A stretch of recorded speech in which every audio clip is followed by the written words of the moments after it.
I am the Tofu Golem. Please enjoy the video. You start by confirming your phone model and OS version so the feature works. This avoids wasted steps later. Once done, clean the sensor and remove any interfering protectors because dirt or film causes false rejects. Now enroll your primary fingerprint plus one backup finger on the opposite hand. Do several angles and partial presses. Make sure to follow on-screen prompts closely and tap firmly but naturally. This first set of actions prevents most enrollment failures. Once your initial enrollments are saved, you optimize settings to increase reliability. You should add additional fingerprints including edges and partial placements. This reduces misses when your grip shifts. Then adjust sensor sensitivity or haptic feedback if the OS offers it, because that changes detection tolerance. Also set a reasonable secure lock screen timeout to balance convenience and security.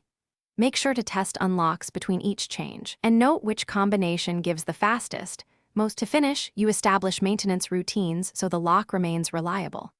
Clean the sensor weekly and re-enroll fingerprints every few months because oils and wear change prints over time. Test unlocking in varied conditions, wet, cold, different grips, so you know performance limits. If things go wrong, try a quick restart, install OS updates, then remove and re-enroll fingerprints. This usually fixes calibration issues. One key tip: if failures persist, contact support before factory reset to preserve settings and data. Thanks for watching. Consider subscribing if we helped you today.